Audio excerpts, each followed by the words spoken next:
আসসালামু আলাইকুম। সবাই কেমন আছেন? সবাইকে আমার নতুন আরেকটি ব্লগে ওয়েলকাম করছি। আশা করছি সবাই যে যেখানে আছেন ভালো আছেন, সুস্থ আছেন এবং সুস্থভাবে রোজা পালন করছেন। আলহামদুলিল্লাহ আমরাও ভালোভাবে রোজা পালন করছি। তো সেদিন ইফতারিতে কি করেছিলাম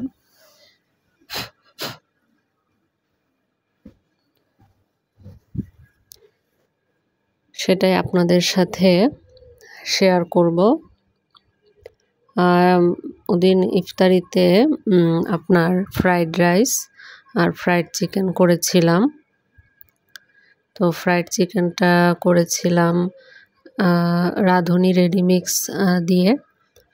তো রাঁধুনি রেডিমিক্স দিয়ে কে ফ্রাইড চিকেন করেছেন আমাকে জানাবেন এবং কার কেমন লেগেছে। আমার কাছে মনে হয়েছে যে রাঁধুনি রেডিমিক্সটা ভালোই, চিকেন ফ্রাই ঝটপট চিকেন ফ্রাই করে ফেলা যায় এবং কালারটাও ভালোই এসেছে।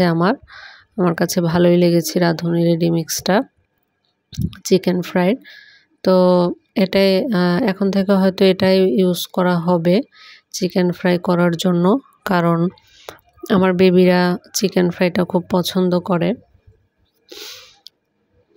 তো সবাই ডিফারেন্ট কি ইফতার আইটেম করছেন আমাকে জানাতে পারেন।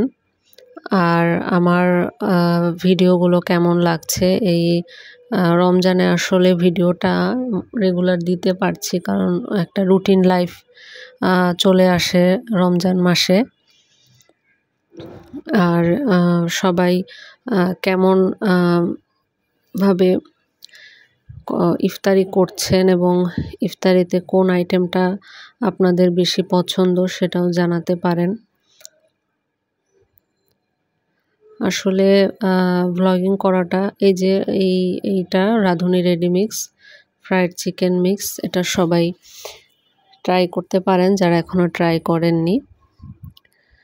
তো আসলে আজকে একটা বিষয়ে কথা বলার জন্য ভিডিওটা দিচ্ছি, সাথে আমার এই আর ইফতার আইটেমটাও শেয়ার করব। আমি যেভাবে আসলে ভিডিও দিয়ে থাকি সেভাবেই। তো আজকে যখন আমি ভয়েসটা দিচ্ছি তখন দুইটা ঘটনা খুব আমাকে ডিস্টার্ব করেছে এবং আমার কাছে খুবই সারাদিন মন খারাপ ছিল এই ঘটনাটার জন্য। আপনারা হয়তো অনেকেই ঘটনাটা দেখেছেন টিভি চ্যানেলে। দুইটা মেয়ে বাবু, একজনের 5 বছর বয়স আর একজনের 6 বছর। তো একজন হচ্ছে মাগুরার আর একজন ঝিনাইদহের। তো মাগুরার ঝিনাইদহের একটা বাচ্চাকে তার সৎমা আপনার জুসের সাথে বিষ মিশিয়ে, ঘাস মারার বিষ মিশিয়ে বাচ্চাটাকে মেরে ফেলে। আমি আসলে কখনো বিষ খাওয়া রোগীকে দেখিনি। আমার বাচ্চাটাকে দেখে এত কষ্ট হয়েছে, মানে আমার বলার কোনো ভাষা নেই যে মানুষ, তো রমজান মাস চলছে, মানুষ এতটা অমানুষ হতে পারে। আসলে আমরা যারা মা, আমরা যারা সন্তানের মা হয়েছি, তারা অন্য বাচ্চাকেও কিন্তু আমরা ওই দৃষ্টিতেই আমরা বেশিরভাগ মায়েরা দেখি। কারণ এই মহিলা যে কাজটা করেছে, এত সুন্দর একটা মেয়ে বাবু, আহারে আমার বুকটা ফেটে গেছে যে বাচ্চাটা শ্বাস নিতে পারছে না, কত ওর ভিতরে জ্বালা পোড়া হচ্ছে, বাচ্চাটা বলতে পারে নাই। তারপরে ধীরে ধীরে বাচ্চাটা মৃত্যুর কোলে ঢলে পড়ে। তা এতটা মানুষ, এরা আসলে এদেরকে কি মানুষ বলা যায়? এদেরকে মানুষ বলা যায় না। এরা মানুষ না, এরা শয়তান। এরা হচ্ছে শয়তানের মানুষের রূপ ধরে মানুষের ছদ্মবেশে শয়তান আমাদের আশেপাশেই থাকে। এটাই বলবো আমি, এরা মানুষ না। কারণ আল্লাহ পাক মানুষকে সর্বশ্রেষ্ঠ জীব করে সৃষ্টি করেছেন। একজন মানুষের পক্ষে কখনোই এই কাজ করা সম্ভব না, আমি বিশ্বাস করি না। আমি বাচ্চাটাকে দেখে, বাচ্চাটা লম্বা আমার ছেলেটার মতো, গায়ে কিচ্ছু নেই, হয়তো বাচ্চাটাকে মহিলা খেতেও দিত না ঠিক মতো। বাচ্চাটার বাবা বিদেশে থাকে। এতটা খারাপ লাগছে আমার যে যেই নারী গর্ভে সন্তান ধারণ করে, যেই নারী সন্তান জন্ম দেয়, সেই নারী কিভাবে হত্যা করতে পারে। আমি আসলে আমি মানুষকে আসলে বলতে চাই যে সৎ মা আপনার সন্তানের জন্য যদি আনেনি ঘরে, তাহলে আপনার সন্তানকে এতিমখানায় দিয়ে দিবেন, কারণ অন্তত বাচ্চাটা হয়তো বেঁচে থাকবে।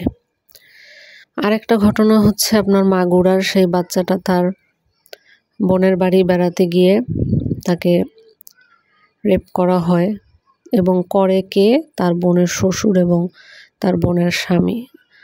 বাচ্চাটা এখন পর্যন্ত আমি জানি যে ডাক্তার 48 ঘন্টা সময় নিয়েছে, কিন্তু বাচ্চাটা এখনও উন্নতি হয়নি তেমন। আমি আজকে নামাজ পড়ে দোয়া করেছি ওই বাচ্চাটার জন্য। আপনারাও একটু দোয়া করবেন যে কতটা যে খারাপ লাগছে আমার। মানে মানুষ কিভাবে আপনারা কেন শিশুদের উপর আক্রমণ করেন? কেন শিশুদের কি দোষ? ওরা কি বুঝে?